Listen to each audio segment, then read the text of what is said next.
বন্ধুরা, চিংড়ি মাছ দিয়ে ওল আলুর তরকারি করব। তাই এখানে কিছুটা চিংড়ি মাছ ভেজে রেখেছি, আর এখানে জিরে আর তেজপাতা এই যে ফোড়নে দিয়েছি, দিয়ে ওল আর আলুটা ভাজছি।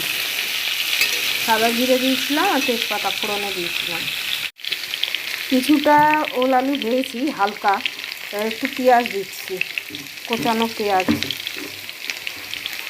এটা দিয়েও ভাজবো।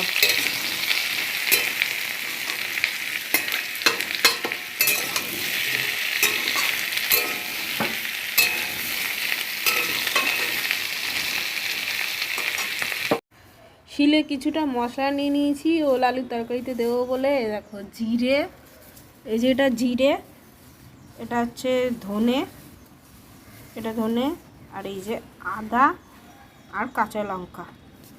বেশি ঝাল দেবো না, তাই অল্প লঙ্কাই নিয়েছি। এই মশলাটা বেটে নেব। মশলাটা নিয়েছিলাম, দেখো আমার মশলাটা বাটা হয়ে গেছে। এবার এটা নিয়ে যাব তরকারিতে দেব। ওল আলুটাও ভাজা হয়ে গেছে, এবার মশলাটা দিয়ে দিচ্ছি। এবার একটু জল গুলে আবার সেটাও দিয়ে দেবো। এবার একটু আন্দাজ মতন হলুদ আর আন্দাজ মতন নুন এই দিয়ে এখন কষাবো।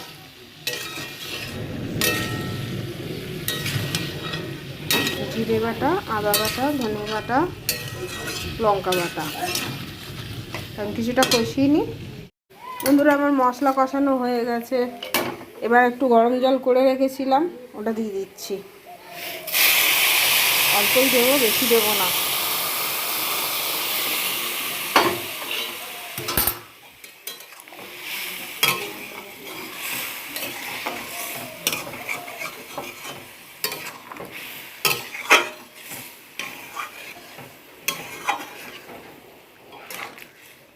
আর এটা একটু কিছুক্ষণের জন্য সেদ্ধ হওয়ার জন্য ফুটাবো।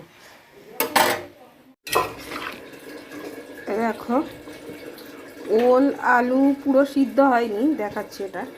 এই যে একটু সিদ্ধ হবে, একটু শক্ত শক্ত আছে। এখন এই চিংড়ি মাছ কটা দিয়ে দেবো।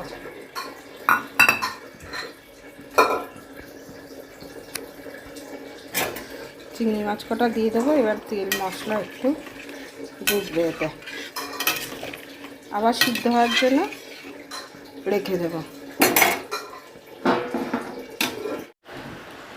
তো আমার তরকারিটা এই যে হয়ে গেছে। এতে একটু মিষ্টি দেবো, একটু মিষ্টি দিয়ে এখন জোড়া যে ফুটাবো, ফুটিয়ে নামাবো।